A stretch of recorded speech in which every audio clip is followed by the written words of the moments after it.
Justice Hema കമ്മിറ്റിക്ക് മുന്നിൽ മൊഴി നൽകിയ ആരെയൊക്കെ ബന്ധപ്പെടണമെന്ന് അന്വേഷണ സംഘത്തിന് തീരുമാനിക്കാമെന്ന് ഹൈക്കോടതി. റിപ്പോർട്ടിന്മേൽ എടുത്ത കേസുകളിൽ നിലവിൽ അന്വേഷണം നടന്നു വരികയാണെന്ന് സംസ്ഥാന സർക്കാർ കോടതിയെ അറിയിച്ചു.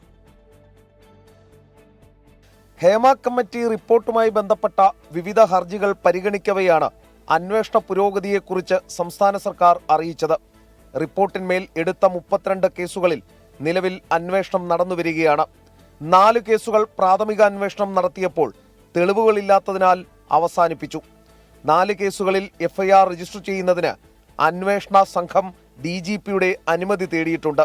ഭീഷണി നേരിടുന്ന അതിജീവിതകളുടെ സംരക്ഷണത്തിന് നോഡൽ ഓഫീസറായി പ്രത്യേക അന്വേഷണ സംഘത്തിലെ AIG G പൂങ്കുഴലിയെ നിയമിച്ച കാര്യവും സർക്കാർ അറിയിച്ചു. ഇതിനിടെ ഹേമ കമ്മിറ്റിക്ക് മുന്നിൽ മൊഴി നൽകിയ പലരെയും പ്രത്യേക അന്വേഷണ സംഘം ബന്ധപ്പെട്ടിട്ടില്ലെന്ന് WCC അറിയിച്ചു. എല്ലാവരെയും ബന്ധപ്പെടുന്നുണ്ടെന്നായിരുന്നു സർക്കാരിന്റെ മറുപടി. ഇക്കാര്യത്തിൽ തീരുമാനമെടുക്കേണ്ടത് പ്രത്യേക അന്വേഷണ സംഘമാണെന്ന് കോടതിയും വ്യക്തമാക്കി. അതേസമയം ഹർജികൾ പരിഗണിക്കുന്നതിനിടെ കോടതിയുടെ അന്തസ്സും വിശ്വാസ്യതയും സംരക്ഷിക്കാൻ സഹജമായ ശേഷി കോടതിക്ക് തന്നെ ഉണ്ടെന്നും പുറത്തുനിന്നുള്ള ഇടപെടൽ ആവശ്യമില്ലെന്നും ഡിവിഷൻ ബെഞ്ച് വ്യക്തമാക്കി. ഹേമ കമ്മിറ്റി റിപ്പോർട്ടുമായി ബന്ധപ്പെട്ട് കോടതിയുടെ അന്തസ്സും വിശ്വാസ്യതയും സംരക്ഷിക്കാൻ കേസിൽ കക്ഷി ചേർക്കണമെന്നാവശ്യപ്പെട്ടെത്തിയ അപേക്ഷ തള്ളിക്കൊണ്ടാണ് ഇക്കാര്യം ഡിവിഷൻ ബെഞ്ച് വ്യക്തമാക്കിയത്.